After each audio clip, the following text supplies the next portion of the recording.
하늘에 계신 저희들의 아버지, 이제 다시 저희를 거룩함에 동참하게 하시는 안식일입니다.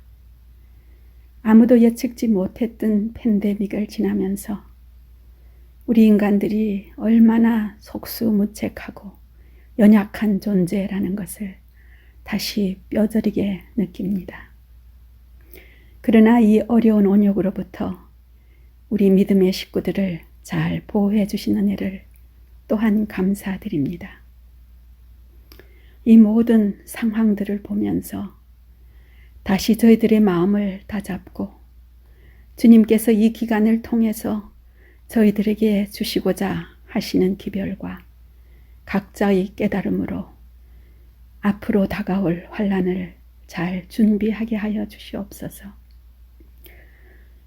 이제는 저희 모두가 분연히 일어나 아직 구원의 소식을 알지 못하는 이들을 위해 주님의 사랑을 전하는 믿음의 용사로 굳게 설 수 있게 도와주시옵소서. 이 시간 늘 저희가 즐겨 부르는 찬미가의 가사를 다시 마음에 새기고 싶습니다. 찬송 부르고 주를 전하며 남은 세월 지내다가 날이 저물어 주가 부르면 영광 중에 나아가리. 열린 천국문 내가 들어가 십자가를 내려놓고 빛난 면류관 받아 쓰고서 주와 함께 길이 살리. 눈물 골짜기 더듬으면서 나의 갈 길 다 간 후에 주의 품 안에 내가 안겨 영원 무궁토록 살리. 열린 천국문 내가 들어가 십자가를 내려놓고 빛난 면류관 받아 쓰고 주와 함께 길이 살리. 이제 말씀을 듣겠사오니 전하시는 목사님과 함께하여 주시옵시고 주님께서 저희에게 주시고자 하시는 말씀으로 저희 마음에 들어오시게 하여 주시옵소서. 거룩하신 우리 주 예수님의 이름으로 간절히 기도드리옵나이다. 아멘.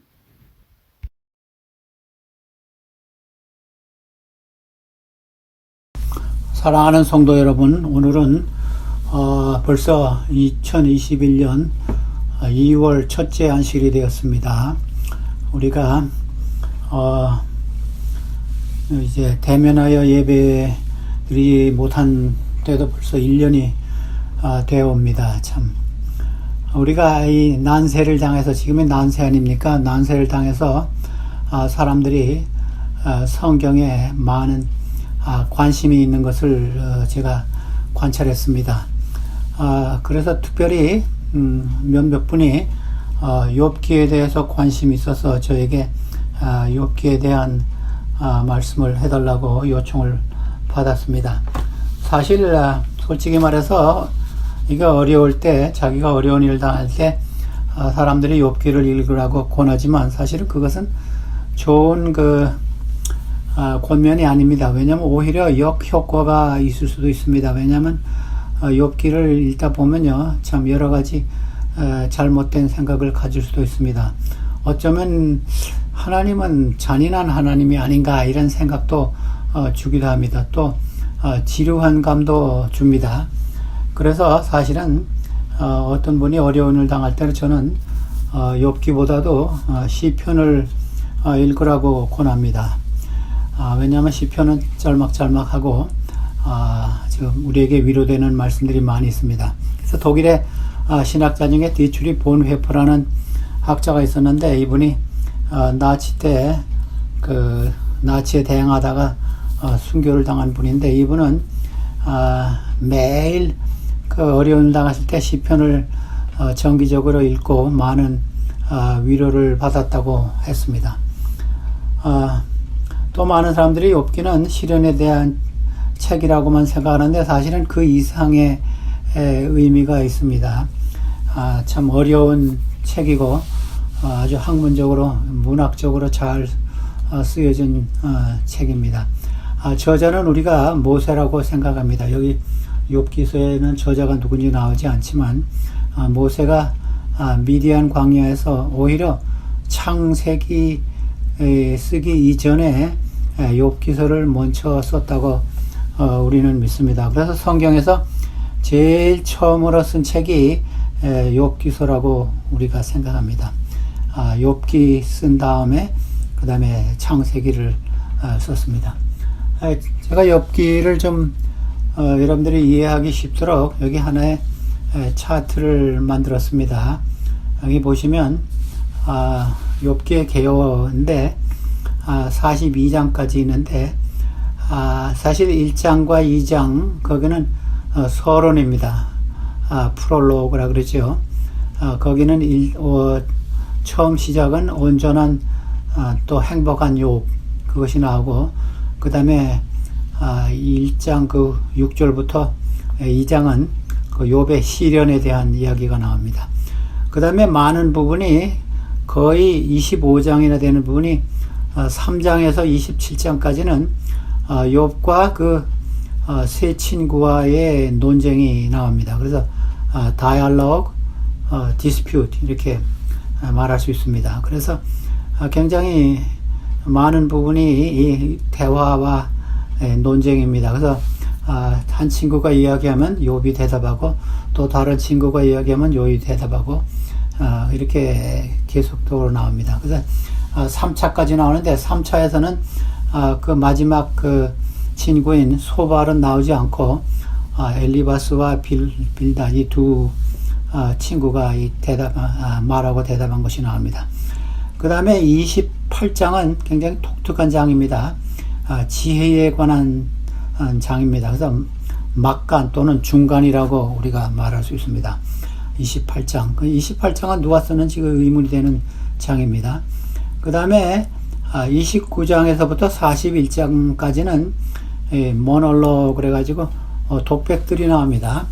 그래서 이 처음에는 29장에서 31장까지는 욥이 변증, 욥이 자기 스스로를 그 변호하는 말이 나오고 그 다음에 32장에서부터 37장까지는 많은 장이죠. 한 6장이 다 되는데 엘리후 제일 나이가 어리다는 엘리후의 말이 길게 나옵니다. 그 다음에 38장에서부터 41장까지는 하나님의 대답, 하나님의 말씀이 나옵니다.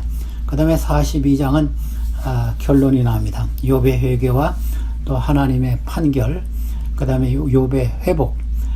그래서 사실은 욥기에서 제일 중요한 장은요, 처음 1장과 2장이고 그 다음에 마지막 장 42장입니다.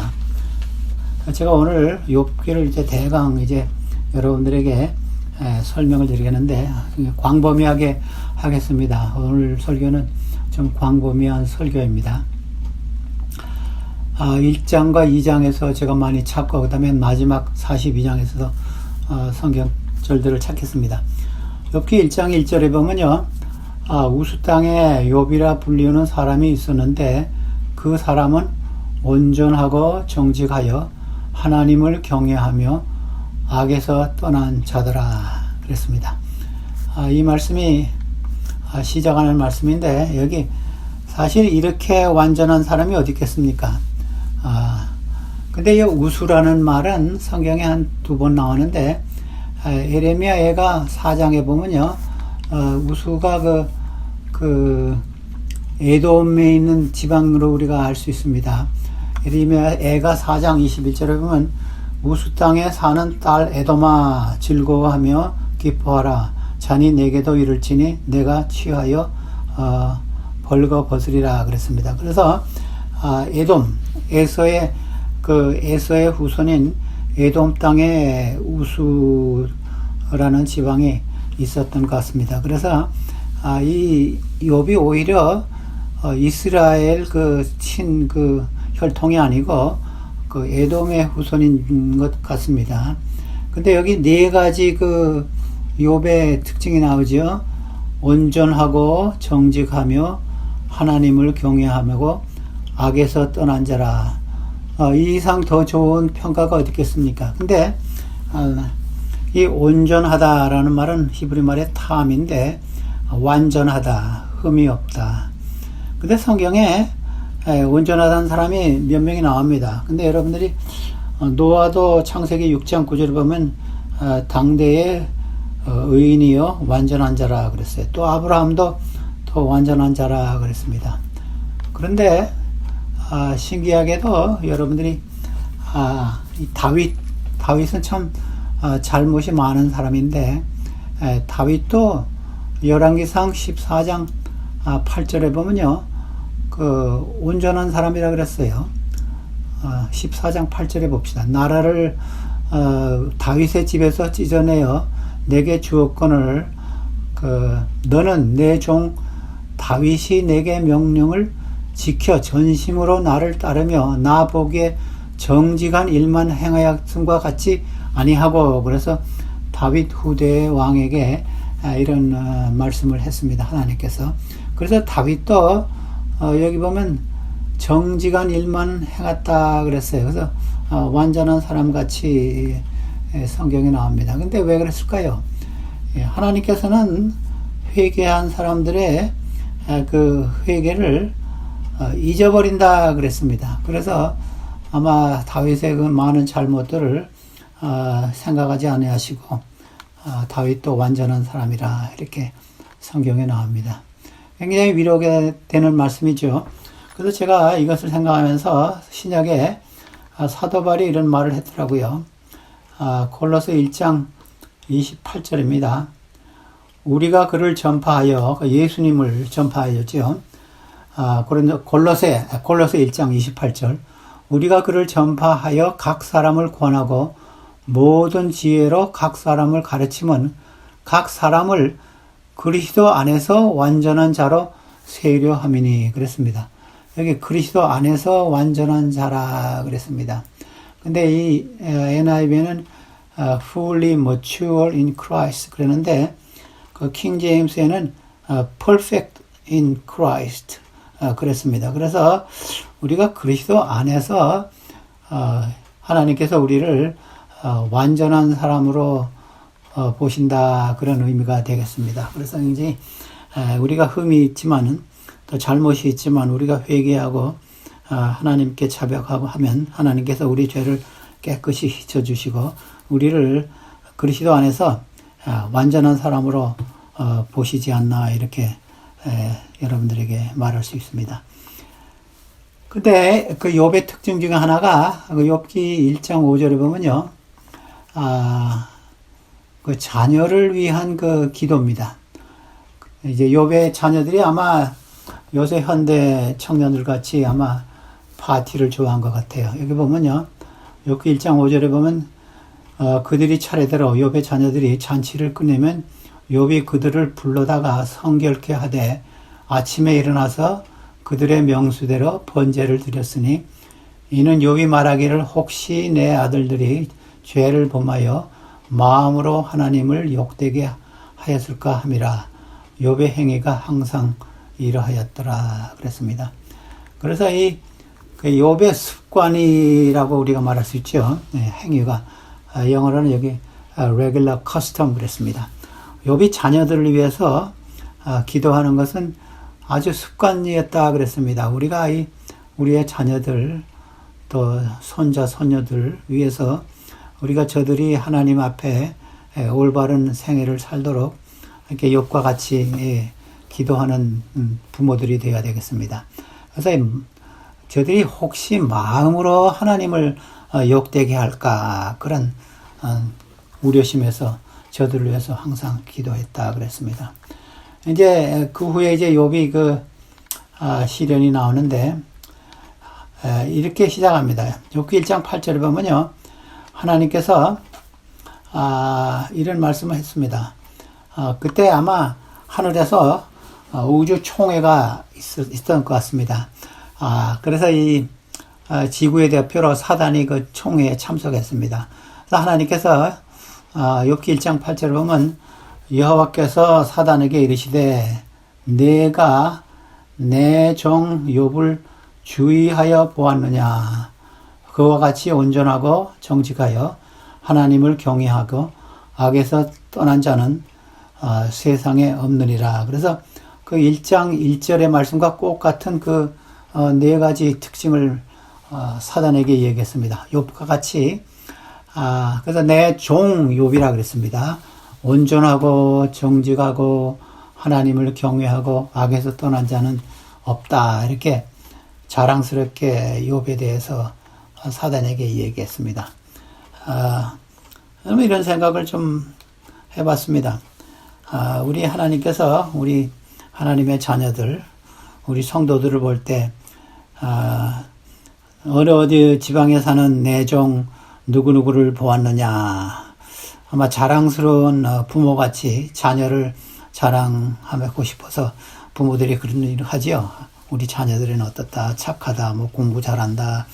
그럴 때 하나님께서도 그런 것 같아요. 여기 보면 하나님께서 아주 자기 자녀들을 아주 자랑스럽게 말씀하시는 것 같아요. 내 종 욥을 보았느냐 그랬어요. 근데 사단이 하나님께서 욥을 축복하시니까 욥이 그러죠. 그랬어요. 그래서 하나님께서 그래? 그러면 또 한번 시험해보자. 그래서 욥기 1장 12절에 하나님께서 사단이 그 욥을 시험하도록 허락하셨습니다. 하나님의 허락 없이는요 모든 일이 일어나지 않습니다. 그래서 사단이 시험과 어려운 일을 줄 때 하나님께서 허락하셨어요. 허락하시고 지금 이제 사단과 하나님의 전쟁입니다. 그러니까 사단의 주장은 욥이 어려움을 당하면 하나님을 저주하고 하나님을 원망하겠다 이것입니다. 근데 하나님께서는 그렇지 않겠다. 그래서 이제 전쟁이 시작하는 것입니다. 그래서 이제 처음에 사단이 욥의 재산을 앗아갔습니다. 재산을 앗아가고 그 다음에는 종들이 죽었습니다. 그 다음에는 자녀들이 죽었어요. 그래서 사단의 시험이 이게 차례대로 옵니다. 사단이 처음부터 어려운 조금 작은 시험부터 점점 커가는 시험을 줘요. 재산을 앗아가고 종들을 앗아가고 자녀들을 죽게 했습니다. 근데 욥이 그런 시련을 받고 나서 욥기 1장 20절에 보면요. 욥이 일어나 겉옷을 찢고 머리털을 밀고 땅에 엎드려 예배했다 그랬습니다. 그래서 오히려 하나님을 20절에는 예배하고 그 다음 절에는 하나님을 찬양했다 그랬습니다. 하나님께서 주셨으니 하나님께서 걷어가셨다 하면서 하나님을 원망하는 말이 그 입에서 나오지 않았습니다. 그래서 사단이 1차로 패배했습니다. 오히려 하나님을 찬양하고 하나님께 영광을 돌리고 예배하는 일 했습니다. 그 후에 22절에 보면요. 1장 22절입니다. 이 모든 일에 욥이 범죄하지 아니하고 하나님을 향하여 원망하지 아니하니라 그렇습니다. 그래서 제가 이것은 또 사단의 2차 패배라 이렇게 생각했습니다. 아까 1차 패배 20절에도 사단이 패배하고 22절에 와서도 욥이 하나님을 원망하지 아니했다 그랬습니다. 그래서 사단이 다시 하나님에게 왔습니다. 그래서 내가 더 큰 시련을 줄 텐데 어려움을 줄 텐데 하나님이 허락하시겠습니까? 그래서 하나님께서 허락하셨어요. 그래서 그러나 생명만 앗아가지 말라 그랬습니다. 그래서 욥기 2장 7절에 보면요. 또 어려운 시험이 왔습니다. 여기서는 욥 자신에게 건강을 해쳤습니다. 사단이 이에 여호와 앞에서 물러가서 2장 7절입니다. 욥을 쳐서 그의 발바닥에서 정수리까지 종기가 나게 한지라. 아주 심한 피부병을 앓았습니다. 그래서 피부병을 앓고 괴로우니까 벽돌 가지고 이것을 막 긁고 있었습니다. 그래서 아주 제가 말씀했듯이 재산을 없애고 그 다음에 종들을 없애고 자녀들을 없애고 이제 마지막으로 욥에게 이 건강을 해치는 일을 했습니다. 하나님의 허락을 받아서. 그래서 이 광경을 보던 그 욥의 부인이 하도 딱 해가지고 2장 9절에 보면요. 욥의 아내가 미세스 욥이요. 그의 아내가 그에게 이르되 2장 9절 당신이 그래도 자신의 온전함을 굳게 지키느냐 하나님을 욕하고 죽으라 그랬습니다. 그래서 이것은 또 어려운 더 시험입니다. 자기의 그 아내가 충동을 받아서 사단의 충동을 받아서 욥을 시련한다. 건강까지 잃었는데 사랑하는 아내가 이런 말을 한 것입니다. 근데 여기 이 말씀 중에 재미있는 것은요. 하나님을 저주하고 또 하나님을 욕하고 그런 뜻인데 curse라 그랬죠. 영어로는요. curse God and die. 근데 이 curse가 히브리어에서는요. 축복도 됩니다. 그래서 이렇게 읽어도 돼요. 하나님을 축복하고 죽으시오. 아마 굉장히 재미있게 말을 했습니다. 그래서 욕도 되고 축복도 되는데 문맥상으로는 욕하고 죽으라.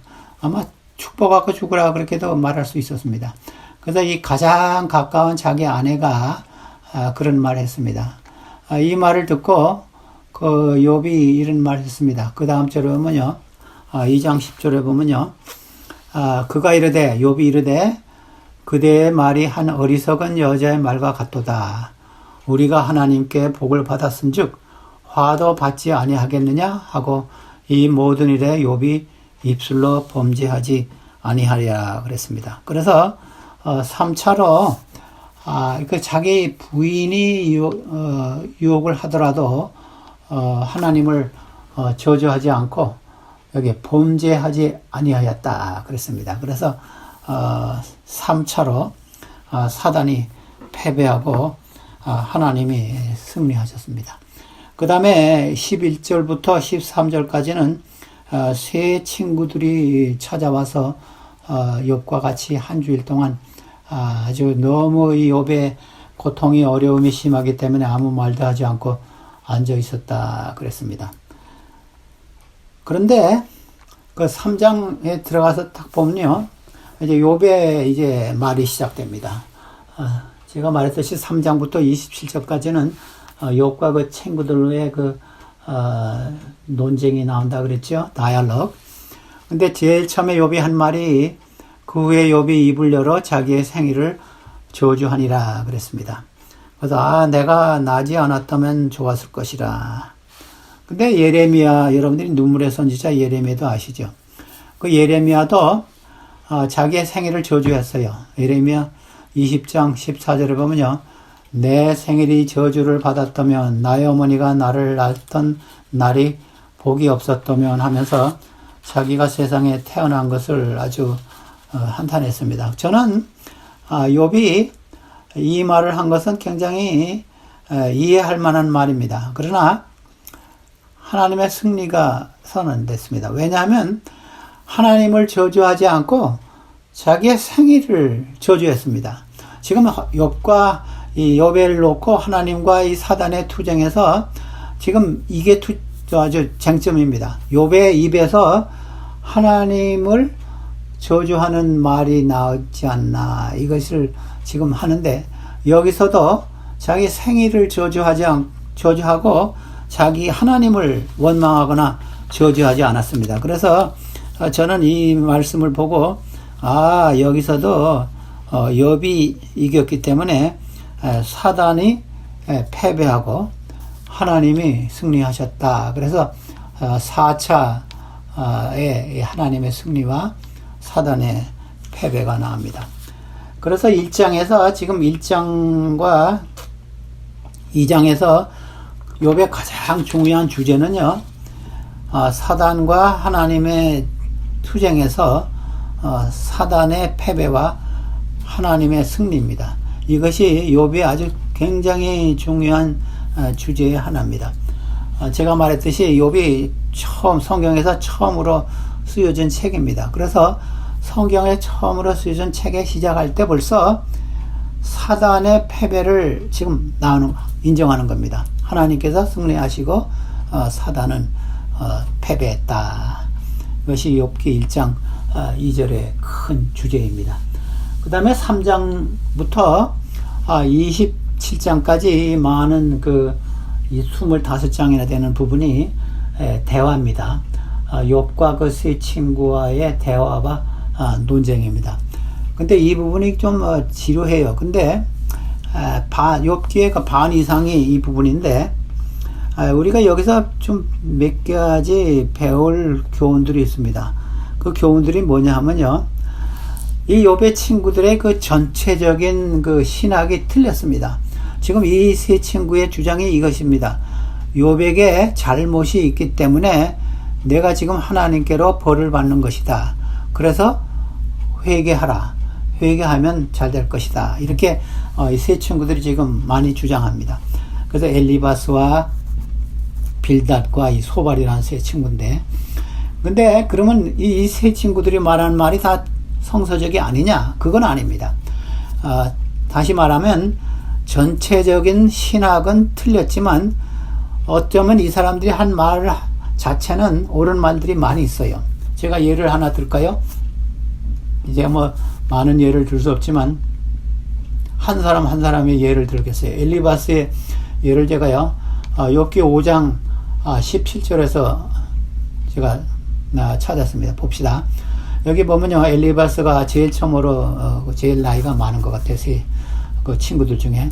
볼지어다 하나님께 징계받는 자에게는 복이 있나니 그런즉 너는 젖는 자의 징계를 없이 여기지 말지니라 그랬어요. 그래서 요 한 장, 요 한 절, 요 자체는요, 이게 굉장히 옳아요. 하나님께서 우리를 징계하시고 디시플린, 우리를 옳은 바로 인도하기 위해서 징계하실 때는 우리가 하나님을 무시하지 말라. 근데 문맥을 보면 이 8장 4절부터 그 6절까지 그 문맥을 보면요, 이런 논조입니다. 너와 너의 자녀들 또 너에게 잘못이 있어서 회개하면 축복이 올 것이다. 이런 논조로 이 문맥이 나옵니다.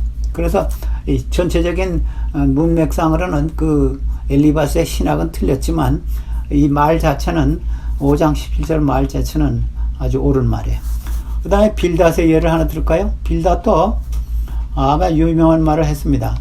8장 7절 내 시작은 미약하였으나 내 나중은 심히 창대하리라. 이것이 그 두 번째 친구 빌닷의 한 이야기인데 이거 아주 유명한 말씀이죠. 근데 많은 분들이 이건 욥이 했다고 그러는데 사실은 욥의 친구가 얘기했습니다.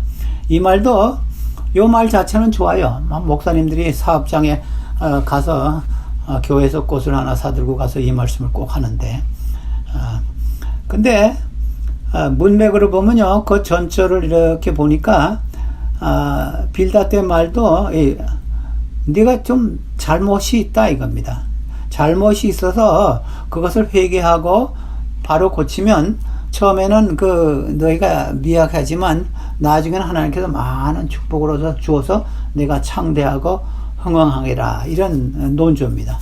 그래서 이 말씀 요 한 절 자체는 우리가 좋은 말씀이지만 문맥으로 봐는 욥을 좀 이렇게 질책하는 말입니다. 그 다음에 세 번째 친구 이 소발의 말도 하나 제가 찾아보겠습니다. 욥기 11장 11절에 하나님은 허망한 사람을 아시나니 악한 일은 상관치 않으시는 듯 하나 다 보시느니라 그랬어요.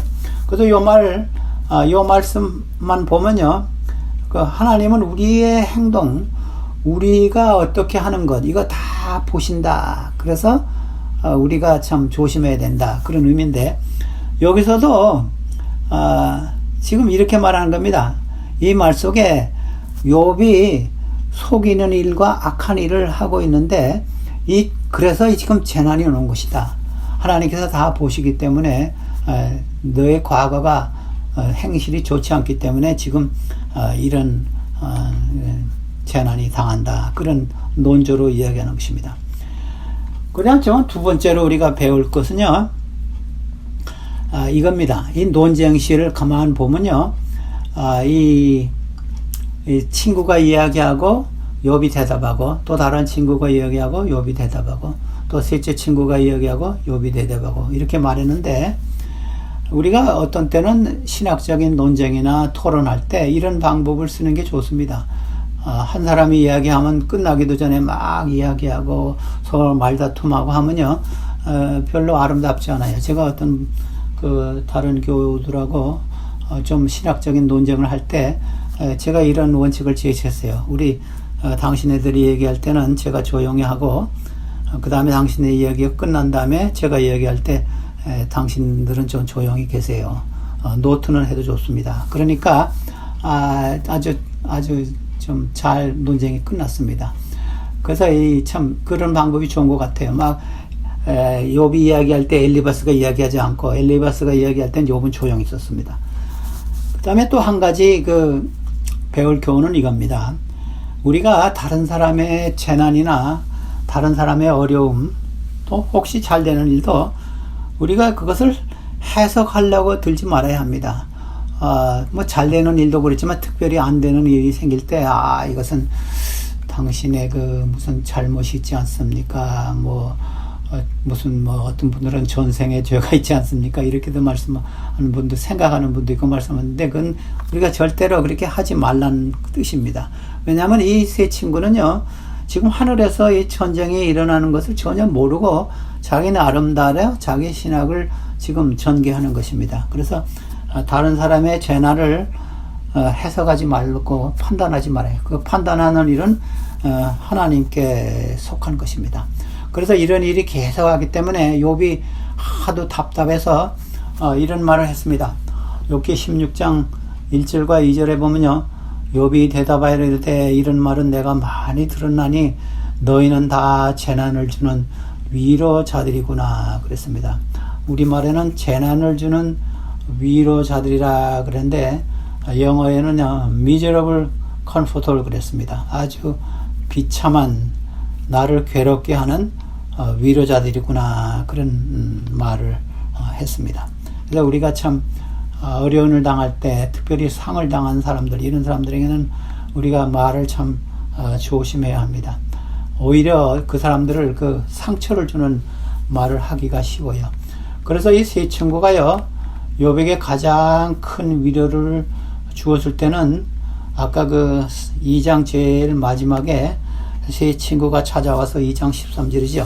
찾아와서 7일 동안 아무 말도 하지 않고 가만히 침묵을 지켰다. 그것이 가장 큰 위로가 되었습니다.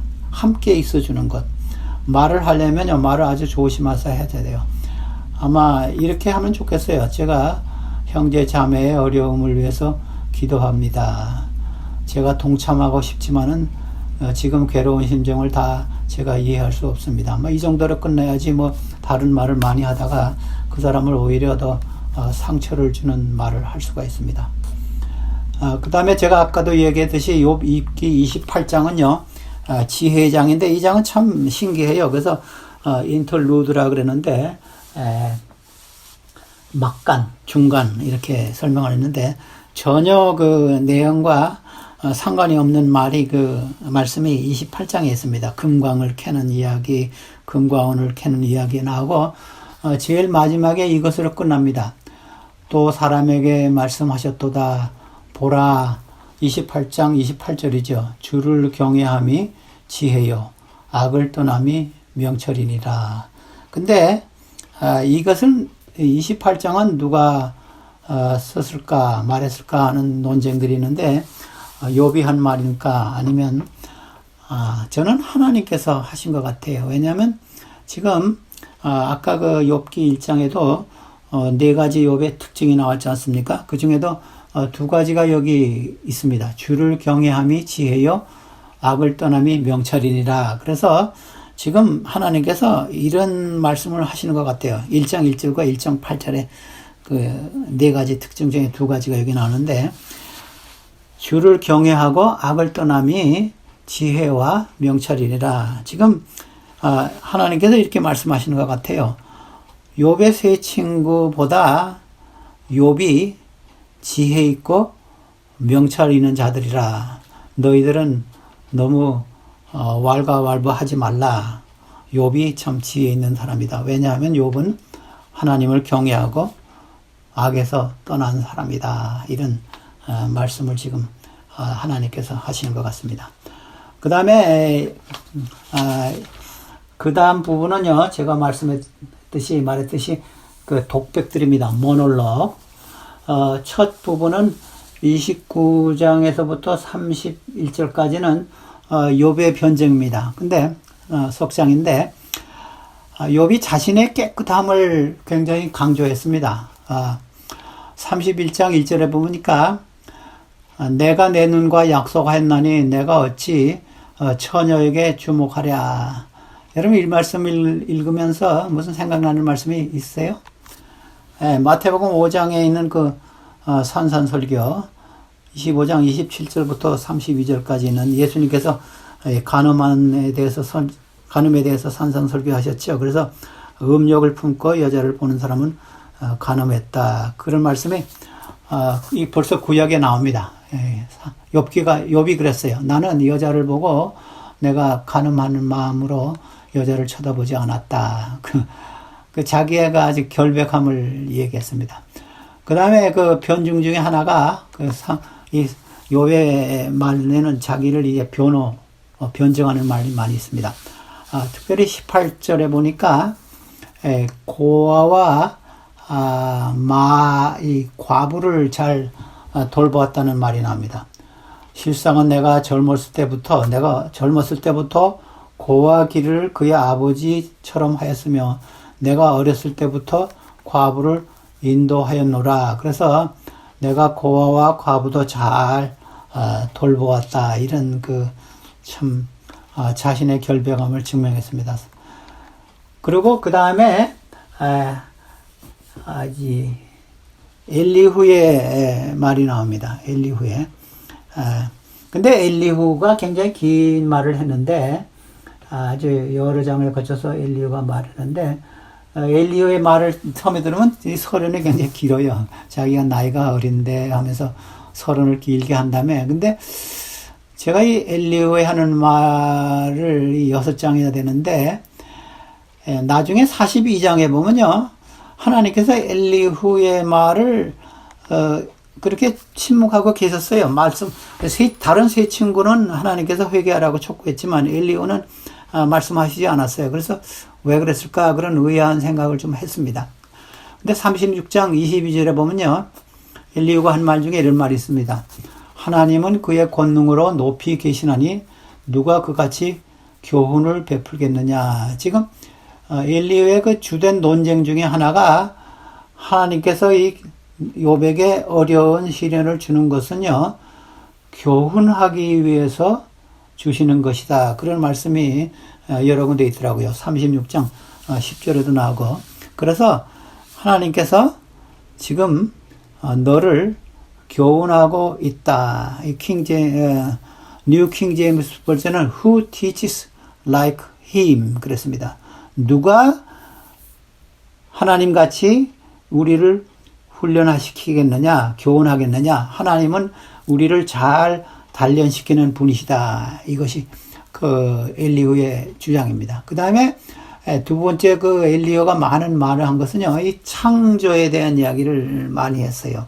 그래서 창조주 하나님, 전능하신 하나님, 이 하나님께서는 우리가 당하는 모든 일들을 다 알고 계셨다. 그런 논조를 많이 전개했습니다. 욥기 37장 5절 6절 보십시다. 하나님은 놀라운 음성을 내시며 우리가 헤아릴 수 없는 큰 일을 행하시나니라. 눈을 명하여 땅에 내리시리라 하시며 적은 비와 큰 비도 내리게 명하시니라. 그래서 이 창조주 하나님에 대해서 굉장히 많이 강조했습니다. 근데 그 후에 이제 엘리후의 이 독백이 끝나고 이 하나님의 말씀이 38장, 40장, 31장 석장에 거쳐서 나오는데 근데 신기하게도 하나님께서도 이 창조에 대한 이야기, 자연계에 대한 이야기를 많이 하셨어요. 뭐 레비아탄이니 눈이니 뭐 바람이니 이 말씀하시고 그러니까 이 대표적인 거 몇 개만 좀 찾겠습니다. 38장 4절에 보면요. 하나님께서 하신 말씀이 내가, 이게 욥에게 한 말씀입니다. 내가 땅에 기초를 놓을 때 내가 어디 있었느냐? 내가 땅에 기초를 놓을 때 너 욥이 어디 있었느냐? 내가 깨달아 알거든 말할지어다. 그래서 창조주 하나님이시다. 내가 모든 세상에 되어가는 일들을 잘 알고 있다. 근데 욥이 한 말에는 이런 말이 나오지 않는데 아마 욥이 하나님의 공의를 부인한 것 같아요. 왜냐하면 하나님께서 이런 말씀했습니다. 내가 나의 공의를 부인하려 하느냐? 의를 세우려고 나를 악하다 하겠느냐? 아마 욥의 그 말 중에는 이 말이 없지만 이 욥이 그런 말도 한 것 같아요. 하나님의 공의를 부인하고 자신의 의를 세우기 위해서 하나님이 악하다 그런 생각을 한 것 같습니다. 왜냐하면 하나님께서 이렇게 말씀하셨기 때문에. 그 다음에 이게 엘리후의 말 속에도요, 욥이 하지 않은 말들이 엘리후가 이런 주장을 했다는 말들이 꽤 있습니다. 그래서 아마 욥이 자기의 그 결백을 이야기하면서 그 자기의 그 잘못된 말은 이 성경에 나오지 않지만 하나님의 말씀과 이제 엘리후의 말을 읽어보면 욥이 그렇게 한 것 같아요. 좀 교만하고 이 하나님의 공의를 좀 의심한 것 같습니다. 42장이 욥의 결론의 장인데 여기서 우리가 뵐 교훈들이 꽤 많이 있습니다. 42장 1절부터 6절까지는 욥의 회개가 나옵니다. 근데 제가 마지막 그 두 절만 읽겠습니다.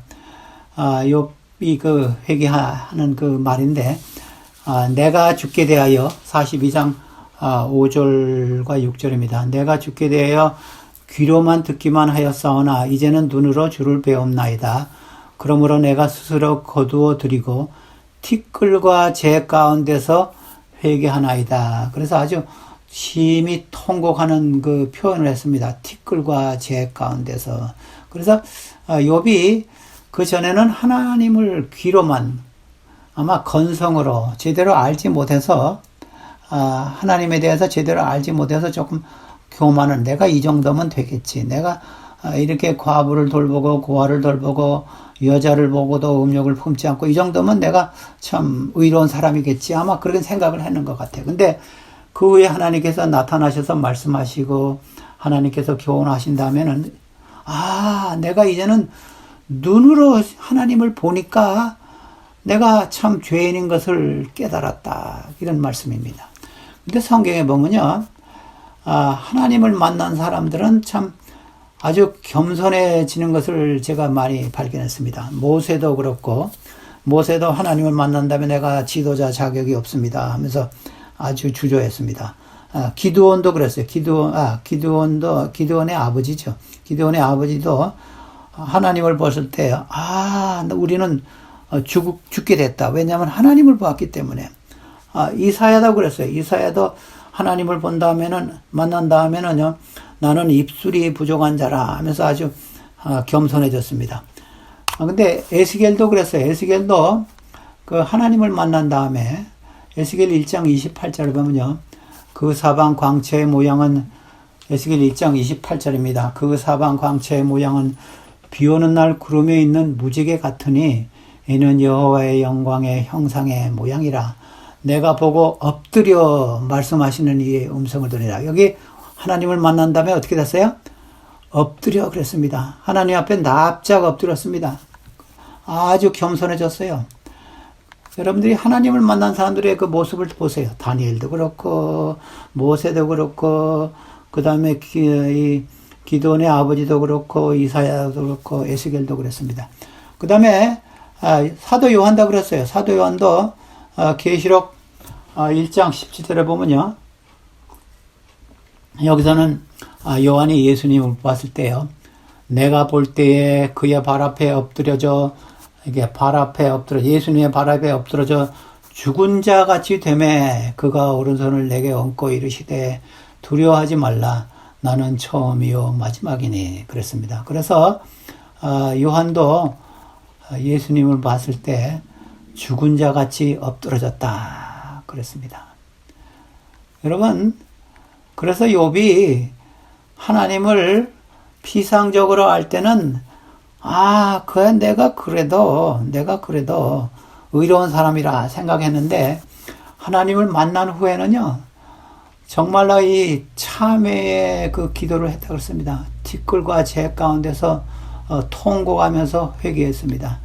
겸손한 사람이 됐습니다. 그래서 욥기의 가장 그 둘째 큰 주제 중에 하나는요, 옳은 행실은 하나님 앞에 의를 이루지 못한다. 그것입니다. 다시 말하면 행함으로 우리가 의롭게 되는 것이 아니고 믿음으로 우리가 의로워진다. 이것이 신약에서 크게 사도 바울이 전개했는데 이것이 이미 욥기서에 나옵니다. 행함으로 의인이 되는 것이 아니고 행함으로 구원을 얻는 것이 아니고 믿음으로 의롭게 되고 구원을 얻는 것이다. 이것이 큰 욥기 주제 중에 하나입니다. 그 다음에 욥기의 제일 마지막에 있는 말씀 보십시다. 이 말씀 전에는 욥이 큰 축복을 받고 전에 살던 재산의 2배의 축복을 받고 또 다음에 아들 7과 딸 셋이 낳는데 딸 셋이 아주 아름다운 딸이었다 그랬습니다. 근데 이 마지막 그 두 절을 한번 보십시다. 42장 16절하고 17절인데 그 후에 욥이 140년을 살며 아들과 손자 4대를 보았고 욥이 늙어 나서 나이가 차서 죽었더라 그랬습니다. 근데 많은 분들이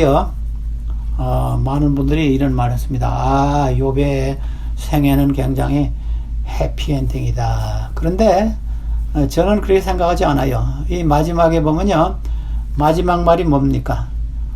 여기 죽었다는 겁니다. 근데 죽었는데 무슨 해피엔딩입니까?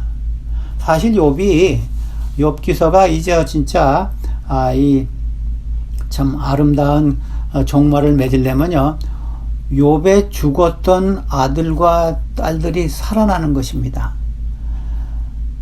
욥이 그 후에 다른 아들과 딸이 있었지만은 항상 생각하는 것이 무엇일까요? 자기 그 처음에 죽었던 아들과 딸을 생각해서 살았을 거예요. 그래서 저는 이것이 물질적인 축복이 있을 수가 있었지만은, 물질적으로 2배는 받았다 하지만은 행복한 결말은 아닙니다. 왜냐하면 새로운 아들과 딸이 있었지만은 죽은 아들을 대체할 수가 없는 것입니다. 죽은 딸들을 대체할 수가 없어요. 그래서 욥기에 이런 사상이 나옵니다. 부활에 대한 사상입니다. 욥기 14장 12절, 사람이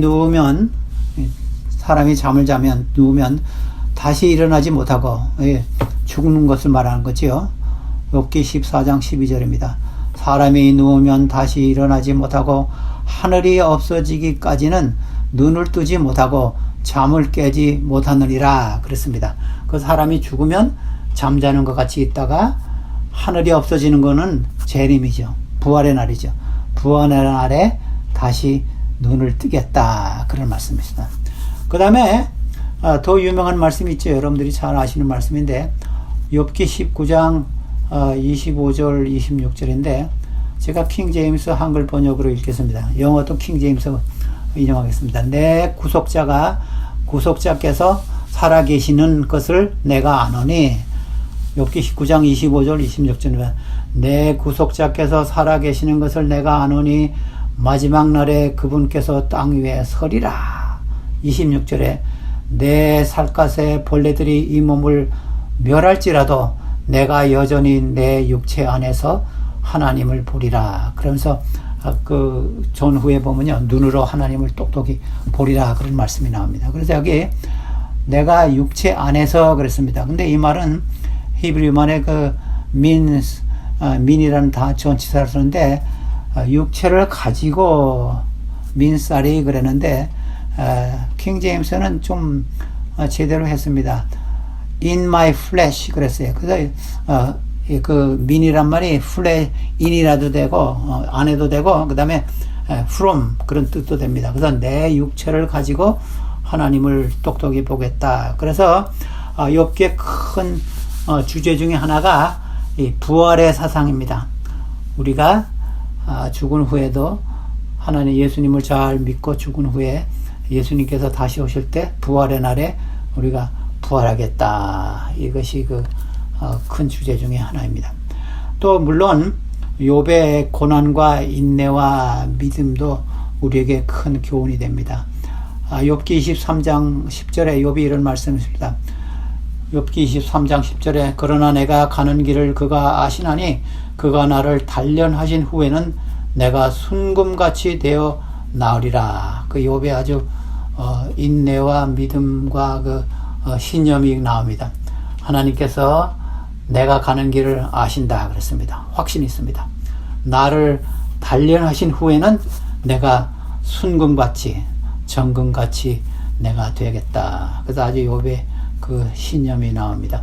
그 다음에 더 욥이 믿음 있는 말을 했습니다.